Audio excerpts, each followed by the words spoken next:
going? Hope all of you have been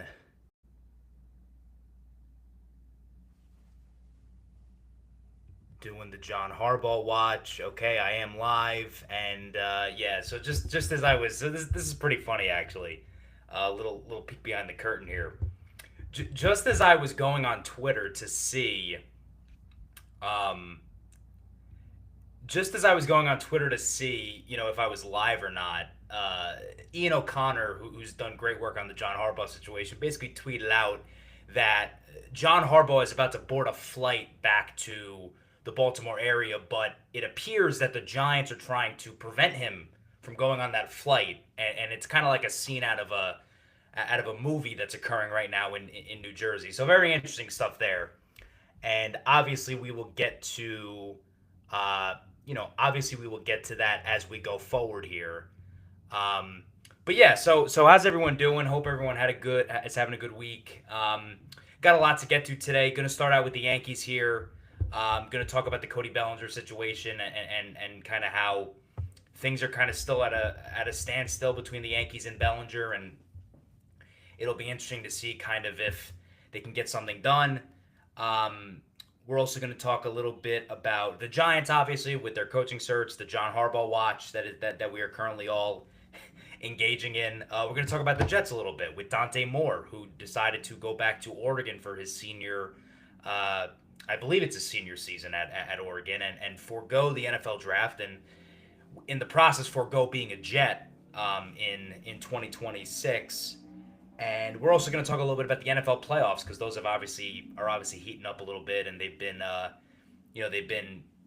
obviously great games this weekend, and we've got the divisional round coming up. So, while you're here, like the video if you're watching on YouTube or Twitter. Appreciate all of you, and yeah, let's get going. So let's talk a little bit about Cody Bellinger. The Cody Bellinger situation has been the story of the Yankee offseason, right? Where the Yankees made it kind of clear early in the offseason, hey, we're trying to run this back, trying to run back a similar team. And, Cody Bellinger is obviously the guy who we want to go out and get and bring back. And so far, the Yankees have been unable to do so. We're today, January 14th, and the Yankees have been unable to come to an agreement with Bellinger. And it was reported a couple days ago that the Yankees have offered Bellinger in the 5-year, $155-160 million range, and in order to come back, and Bellinger is currently not gone for that. There's been reports out there that Bellinger wants 7 years. There's been reports out there that Bellinger wants $250 million, if you could believe it. So obviously the Yankees and Bellinger are at a standstill, and there's a couple points I want to make here on the Bellinger situation that I think are important to kind of what is going on here. So there's two things. One, the Yankees have every right to stand firm in their position on Cody Bellinger. We believe you're worth 5 years, $160 million. We don't think you're getting a better offer from another team. That's the Yankees' right. The Yankees can absolutely do that. But at the same time, it's Scott Boras, who everybody hates, and Cody Bellinger's right to hold out for a better offer. So that's his right. And at the end of the day, the reality is the Yankees need to bring Cody Bellinger back because the Yankees have done a very poor job this offseason coming up with backup plans to Cody Bellinger, right? They did not pursue Pete Alonso. They did not pursue Alex Bregman. They both signed elsewhere.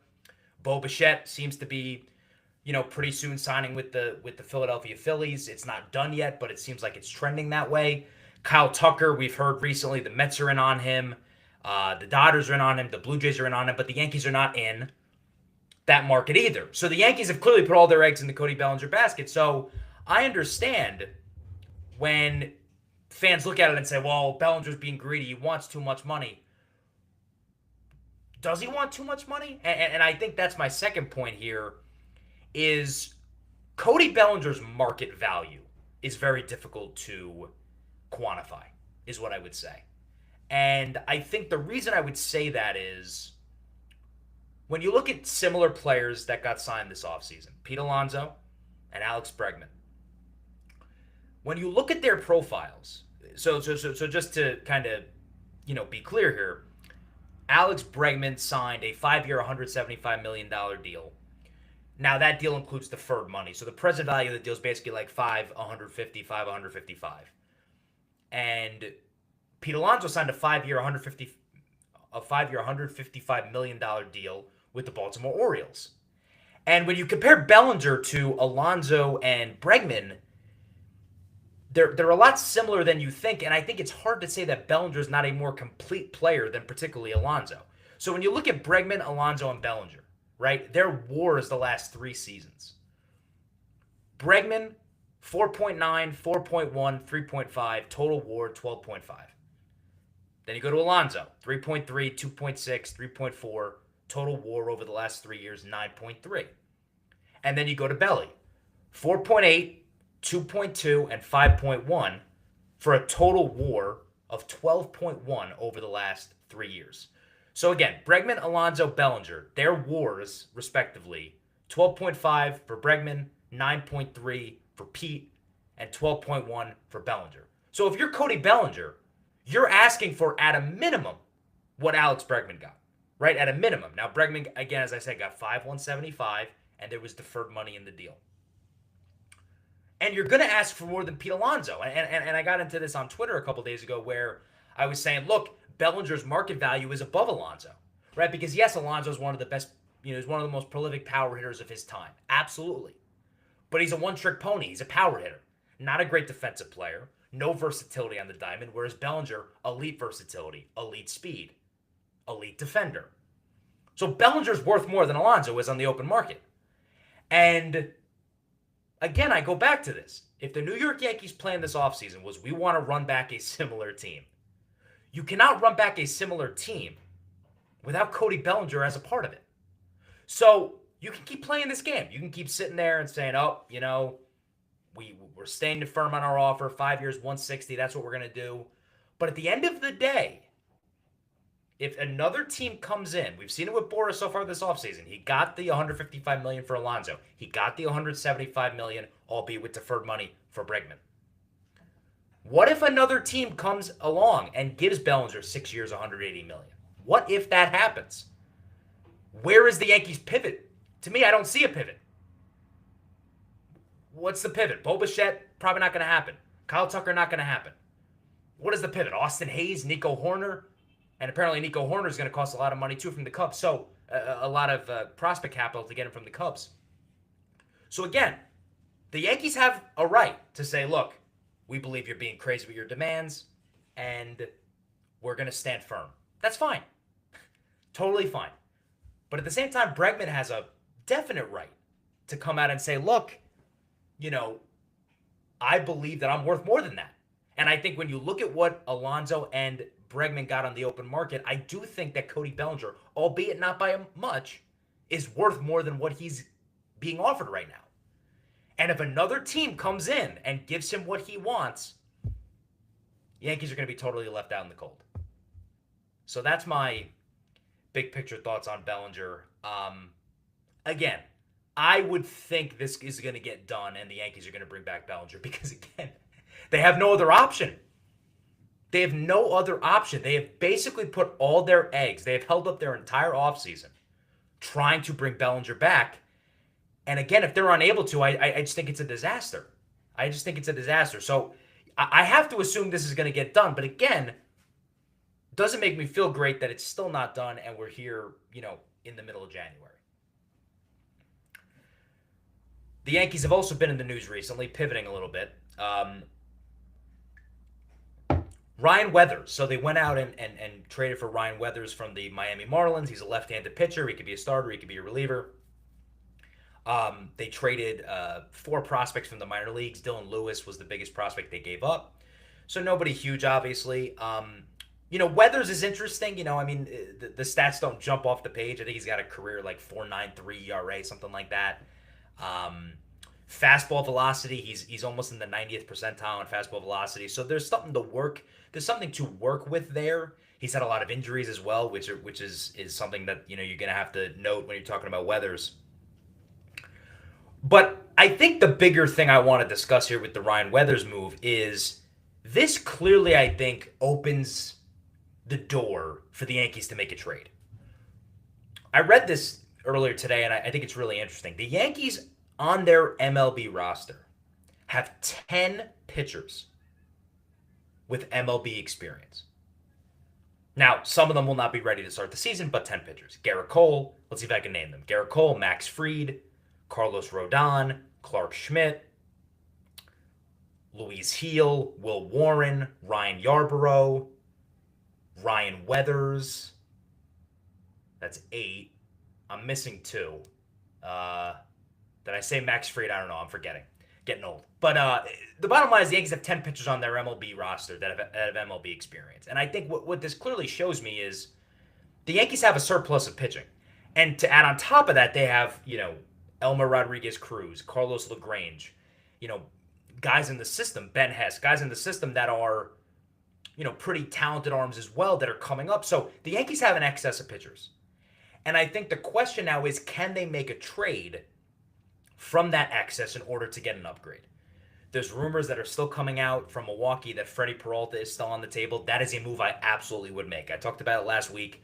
If you're trying to get a pitcher for your rotation, Freddie Peralta, 30 starts, 3 straight years, 3.590 career ERA, pitched some big games in the playoffs. Absolutely a guy I would go after. I would absolutely do that. Now, it's been rumored that the Yankees might have to trade Luis Heel to get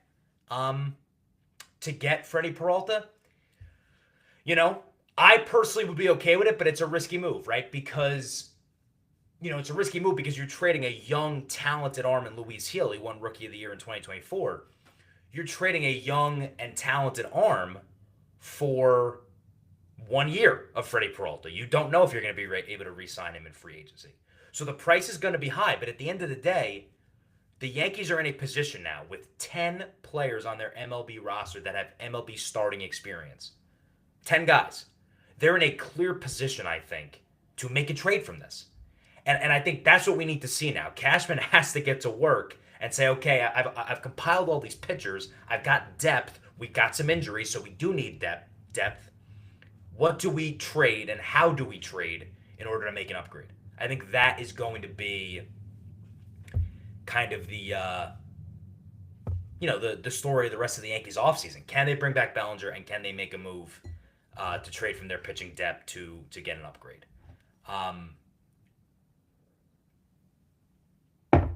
So that's my main stuff on the Yankees. Very interesting. Just a note that I had here. The Red Sox pivoted from losing Alex Bregman, which obviously is a big loss. He was, maybe probably their second or third best hitter last year. Pivoting from Alex Bregman, and they went out and they signed Ranger Suarez today to a 5-year, $130 million contract. Suarez is a very good pitcher. He's a battle-tested pitcher. He's pitched in huge games in the postseason. I think ultimately that, I think Suarez is a guy who is a big game pitcher, and I think it's a big get for the Red Sox. So, again, not a great offseason for them. You lose Alex Bregman. That's a big loss. But they do go out and get Ranger Suarez. Okay, so now we can pivot a little bit. And I'm sorry, I'm just gonna close this. Just gonna close this quickly here.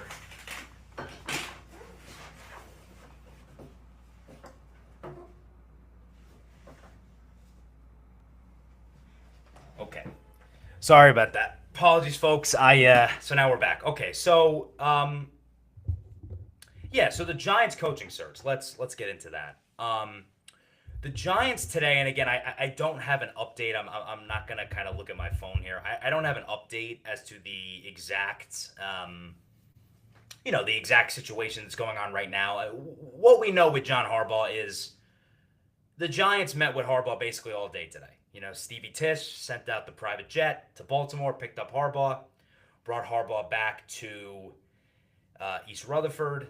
The team Harbaugh met apparently today with Steve Tisch. He met with John Mara, of course, the owner of the team. He met with Chris Mara. He met with Joe Shane, the GM. Met with everybody. He also met with Jackson Dart, which was reported that Jackson Dart is now a part of the push. And it seemed that the Giants, there was reports that came out during the day that, maybe the Giants can close the deal today. Maybe they can not let him leave the building. And that was kind of the big report that came out earlier. Oh, maybe the Giants could, not let, not let Harbaugh leave the building. It appears Harbaugh has left the building, and there are reports that, Harbaugh is expected to interview with the Tennessee Titans tomorrow, although they are flying out to Baltimore to visit with him. He is not going to their facility, which I think is something to note.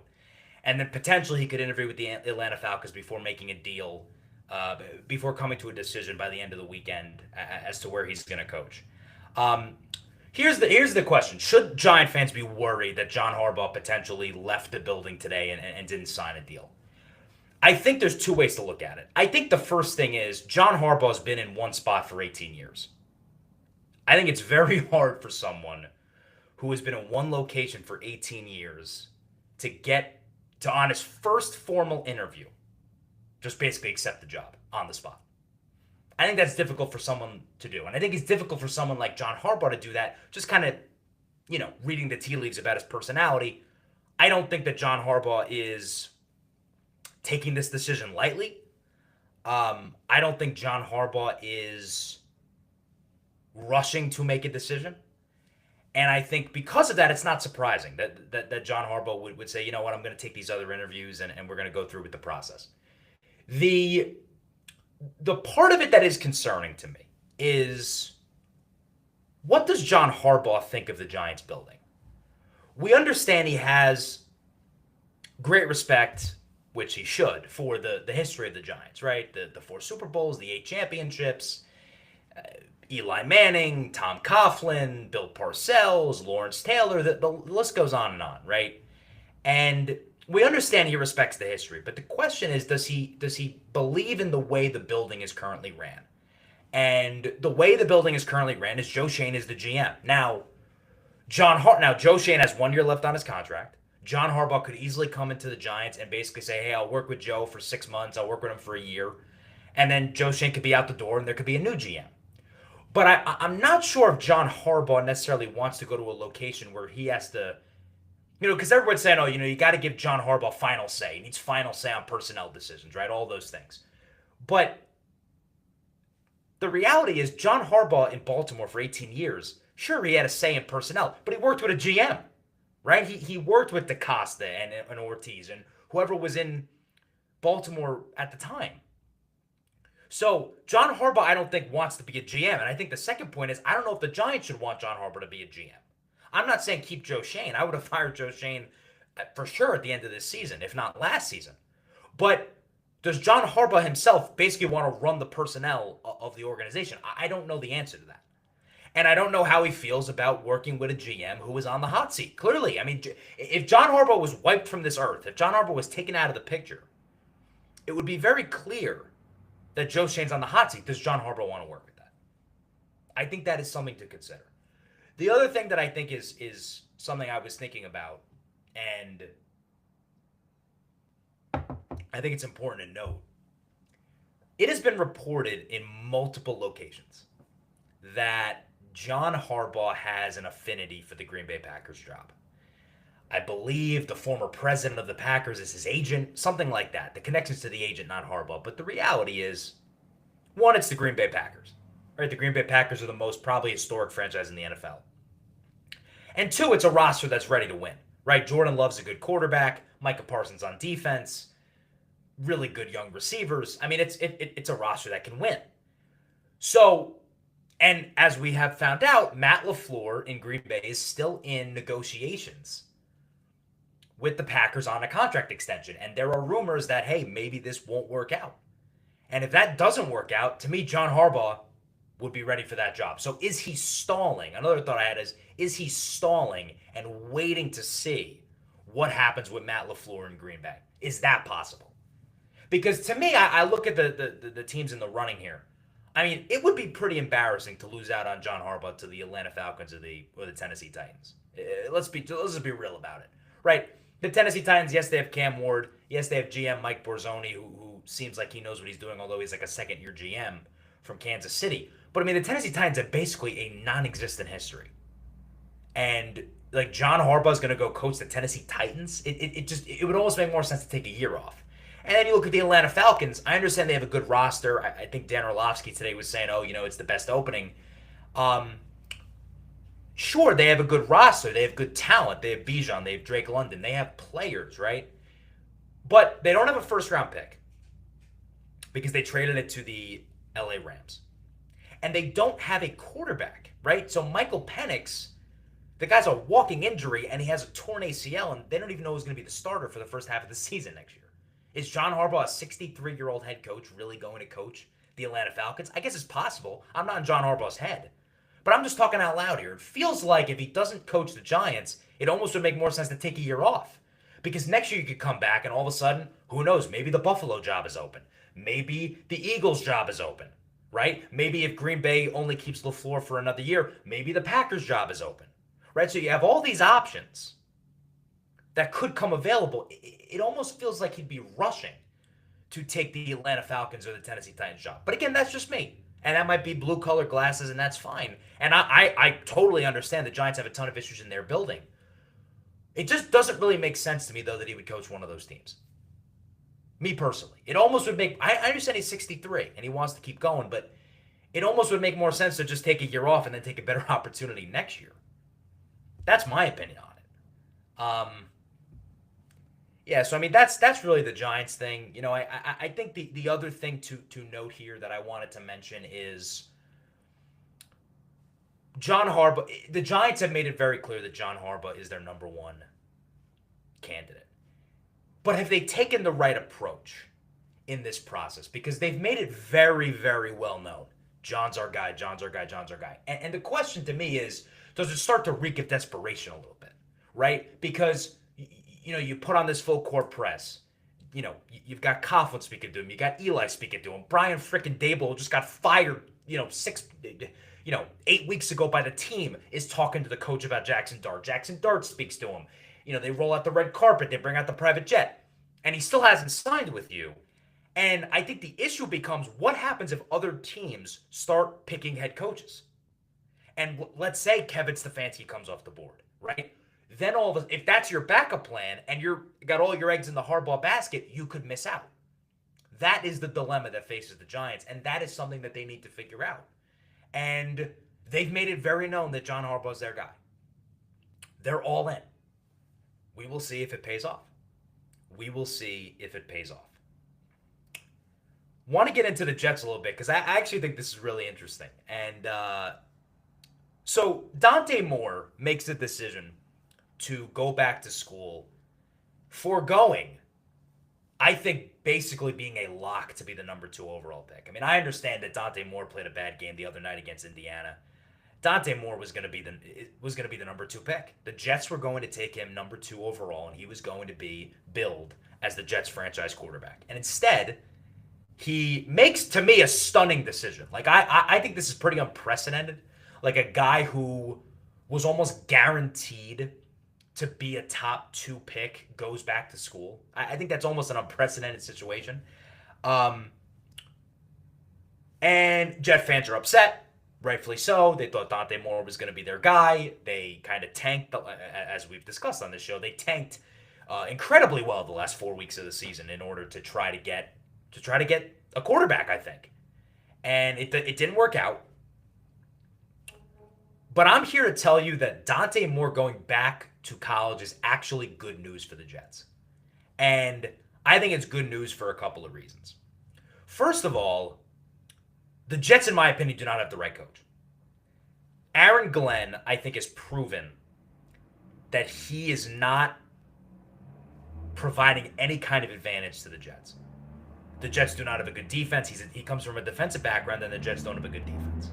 He has shown no ability to hire coordinators. He hired Tanner Eggstrand, who we have no idea if he's good or not, as the offensive coordinator.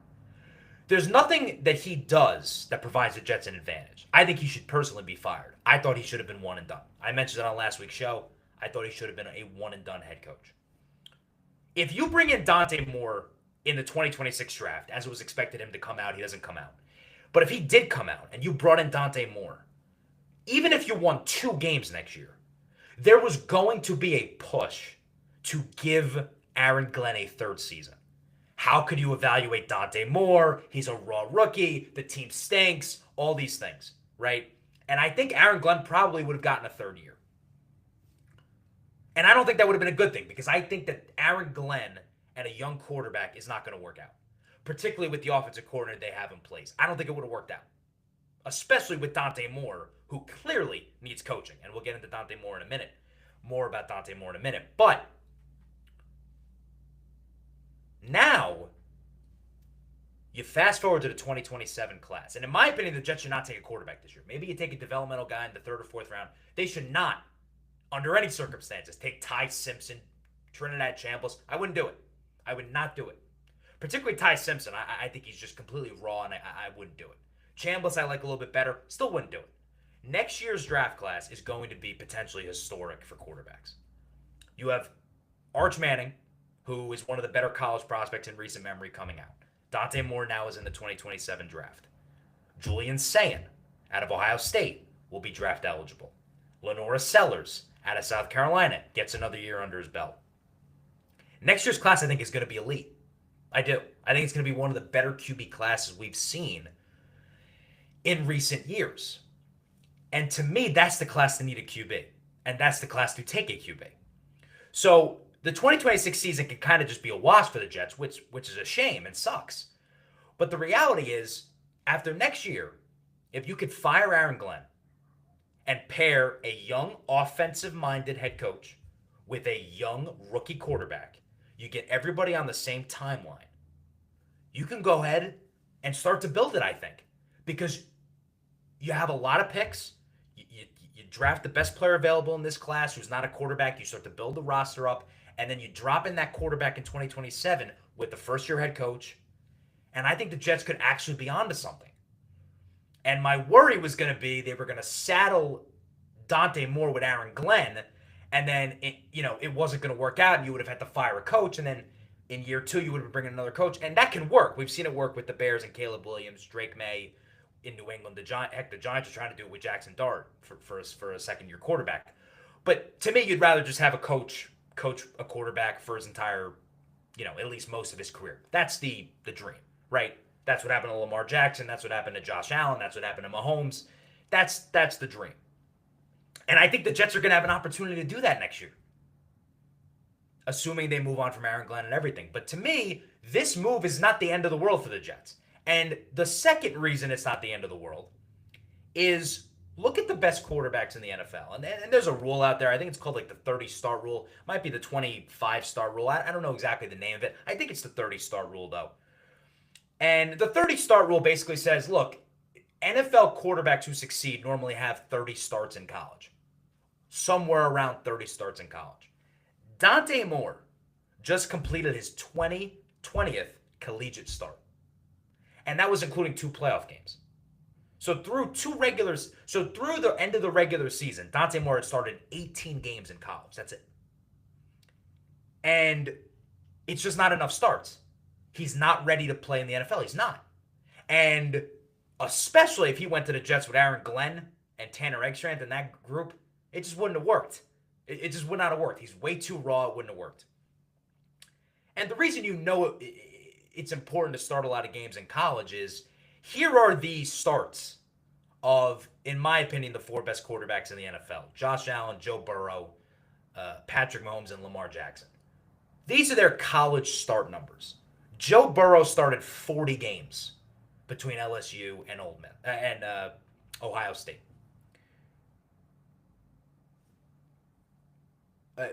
Joe Burrow started 40 games. Lamar Jackson started 34 games. Josh Allen started 27 games. And Patrick Mahomes started 29 games. So those were the start numbers of guys in college that have gone on to be extremely successful NFL quarterbacks. And I think when you look at Dante Moore having 20 collegiate starts, it's nowhere near enough starts. It's nowhere near enough. And he's not ready for the NFL. And if he came out, it would have been a disaster. So in my opinion, because he doesn't have enough starts, And I would not have wanted to pair Dante Moore with Aaron Glenn. I think this is actually good news for the Jets. I think this is actually a blessing in disguise for the New York Jets that they were able to not get Dante Moore. I actually think in the long term, if they play it right, I do think this can be a benefit for the New York Jets. One last thing, and then we'll get out of here. NFL playoffs this weekend. Amazing slate of games that we had for Wild Card Weekend. Pretty much every game except for the Monday night game between the Texans and Steelers lived up to the billing, and was a really good game. And as a team that doesn't make the playoffs, the Giants and the Jets, you say, what can you learn from these playoff games? And the path I want to take today to discuss it is the head coaches that are remaining in the playoffs. So obviously, currently there's 8 head coaches remaining in the playoffs, and I think it's becoming very clear when you watch the NFL. And I watched a ton of NFL over the weekend, and it becomes very clear that in the NFL, for a head coach, you either have a play caller or you have a program builder. Let me say that again. You either have a play caller or a program builder. And what do I mean by play caller is pretty self-explanatory. What do I mean by program builder? Program builder is someone who's not calling offensive or defensive plays, but they're basically just A, coaching the whole team, but B, they're just kind of setting the standard that has to be met in your organization. And everything that goes on in the organization stems from the head coach, a CEO, if you will. And if you look at the coaches remaining in the playoffs, you have Sean Payton. He's a play caller. Sean McDermott. He's a program builder. D'Amico Ryans is a program builder. Sean McVay is a play caller. Kyle Shanahan is a play caller. Mike McDonald in Seattle is a program builder. Right? Now, I'm forgetting 2 teams here. Let's think about this. Bills. You have Mike Vrabel, who's a program builder. And you have D'Amico Ryans, who's a program builder. Right? So, you've got the play callers. Your Sean Paytons, your Kyle Shanahans, your Sean McVays. And then you have your program builders. And to me, if your head coach is not a play caller or a program builder, you don't have the right coach.